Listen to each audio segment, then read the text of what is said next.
আরও 1-1.5 বছর আগে 31 দফা সংস্কার প্রস্তাব বাংলাদেশের জনগণের সামনে উত্থাপন করেছে, প্রস্তাবনা আকারে আমরা রেখেছি।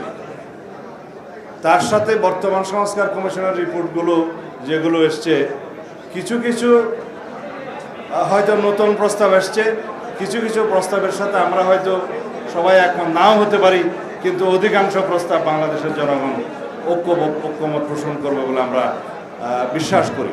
সেই প্রস্তাবগুলোর উপরে যে সমস্ত প্রস্তাবগুলো আমরা হাতে পেয়েছি, হার্ড কপি পেয়েছি, সফট কপি পেয়েছি, সংস্কার কমিশনের সেই প্রস্তাবগুলোর উপরে আমরা আলাপ আলোচনা করছি, বিশ্লেষণ করছি। আমরা অতি শীঘ্র আমাদের রিপোর্টগুলো আমরা সংস্কার কমিশন, জাতীয় ঐক্যমত্য কমিশনের কাছে প্রদান করব, তারপরে আলাপ আলোচনা হবে। কিন্তু এইখানে আমাদের একটা বিষয়, সংস্কার প্রস্তাব ঐক্যমত পোষণ করা এবং ঐক্যমতের ভিত্তিতে, জাতীয় ঐক্যমতের ভিত্তিতে সেই সংস্কারগুলো আমরা গ্রহণ করা, সেগুলো বাস্তবায়ন করা, এগুলো দীর্ঘ সময়ের ব্যাপার। এটা স্বল্পমেয়াদী, দীর্ঘমেয়াদী, মধ্যমেয়াদী সংস্কার বাস্তবায়নের বিষয়। কিন্তু ইতিমধ্যে আমাদের জাতীয় সংসদ নির্বাচনের জন্য সমস্ত প্রস্তুতি নিতে হবে, যেটা ইতিমধ্যে বাংলাদেশ জাতীয় সংসদ নির্বাচনের জন্য যে নির্বাচন কমিশন, তাদের রেসপন্সিবিলিটি, তারাও কাজ প্রায় গুছিয়ে আনছে। তাদের বক্তব্য অনুসারে আগামী ডিসেম্বরকে সামনে রেখে তারা তাদের কর্মকাণ্ড নির্বাচন অনুষ্ঠানের জন্য জাতীয় সংসদের তারা এগিয়ে যাচ্ছে।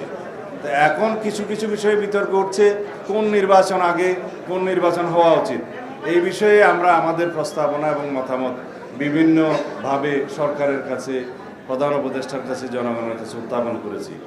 জুলাই গণ অভ্যুত্থানের আকাঙ্ক্ষা ছিল এ দেশে স্বৈরাচার মুক্ত হয়ে গণতান্ত্রিক শক্তিশালী একটি গণতান্ত্রিক রাষ্ট্র বিনির্মাণ করা এবং জন আকাঙ্ক্ষাকে আমরা ধারণ করে সেই রকম একটি রাষ্ট্র বিনির্মাণ করা, যেখানে থাকবে না কোনো বৈষম্য, সাম্যের ভিত্তিতে একটি গণতান্ত্রিক এবং ন্যায় বিচারের বাংলাদেশ প্রতিষ্ঠিত হবে স্বাধীনতার ঘোষণাপত্রের চাহিদা অনুসারে এবং বর্তমান প্রজন্মের চাহিদা অনুসারে, তাদের প্রত্যাশা অনুসারে একটি শক্তিশালী বৈষম্যহীন গণতান্ত্রিক রাষ্ট্র বিনির্মাণের জন্য তারা ব্যাপকভাবে সংস্কার চায় এবং সেই সংস্কারের সাথে আমরাও একমত হব ইনশাআল্লাহ।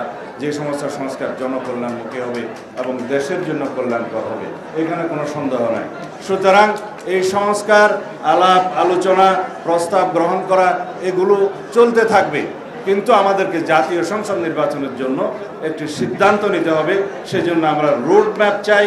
সেই রোড ম্যাপের প্রত্যাশা আমরা করেছি, বাংলাদেশের জনগণ করে।